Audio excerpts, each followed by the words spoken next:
Next question. The cost of agricultural inputs, as he just referenced, has skyrocketed over the last several years.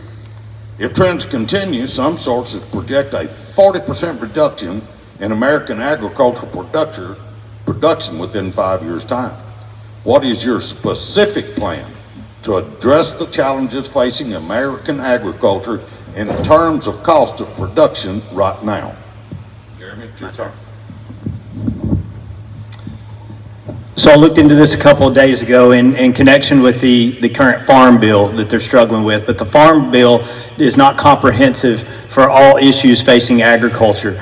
One thing, if you don't know, that's unprecedented in recent history is the Secretary of War, Pete Hegseth, has recognized agricultural security as national security. One of the first times in U.S. history that a Department of War or a Secretary of Defense has come forward and said that our budget is 4 times higher than that of United States agriculture, and that's a problem because we've systematically been interfered with by our foreign adversaries, not just to take away farmland and position themselves against strategic military installations across the spectrum, but to systematically chisel away at the American way of life and create things like inflation and cost, which is systematically pushing farmers out of business.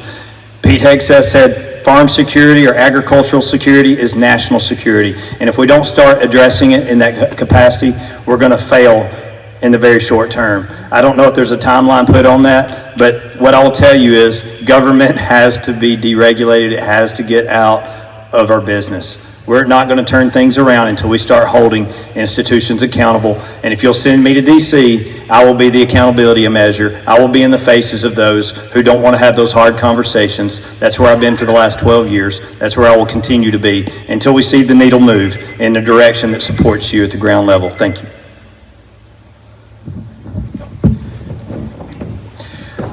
Thank you. What is driving the input costs as it relates to cost of fertilizer and fuel? Is really it has to do with energy independence and our ability to generate our own energy. We need more refineries here in the United States to refine the oil so that we can have plenty of fuel, whether it be diesel or gas. We also need to be energy independent when it comes to oil and coal. We should be burning coal, clean coal, to ensure that we have energy. It takes energy to produce fertilizer.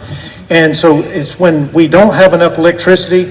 And by the way, Tennessee is an energy importer. We don't generate enough energy that we use. We have to import it from other states. We can't be successful as a state if we're going to do that. I've dealt with this in the state Senate.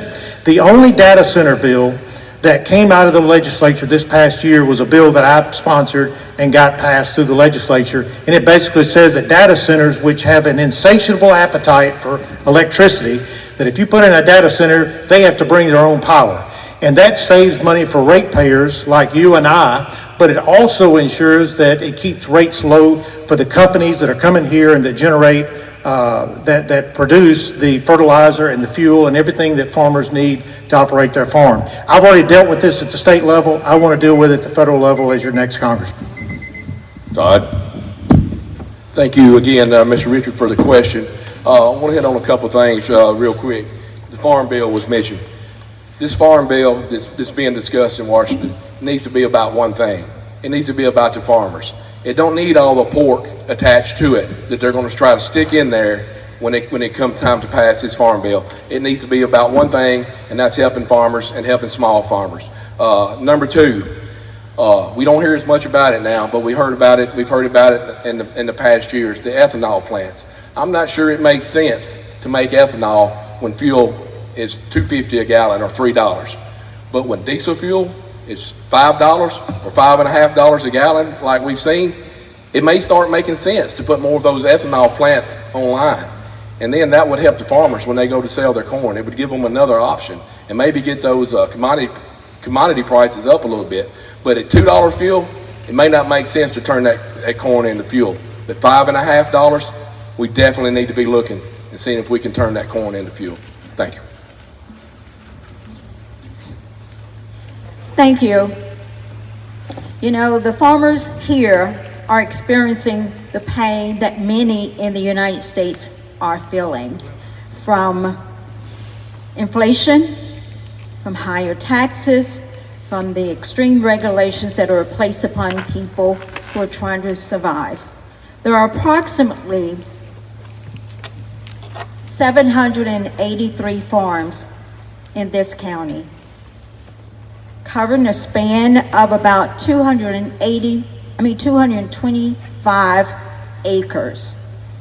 It means you guys actually rock.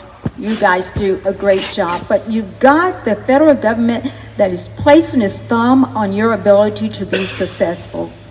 You've got the federal government preventing you from having the energy that is needed in order to make sure that you're able to run your equipment, and to do the things that you need to do on your job. But there's hope that's on the way.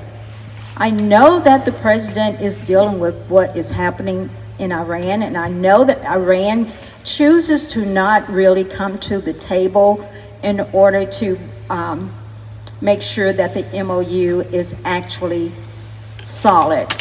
We're having to deal with that, but as I have suggested, we are hurting right now. Yes, the price of gas is going down just a little bit, but trust me, this pain that we're going through, the pain that you're going through, even though it appears to have been going on forever, you're going to see improvements after the midterm election. So vote for me so that I can go and fight for you and make your life better. Jeremy?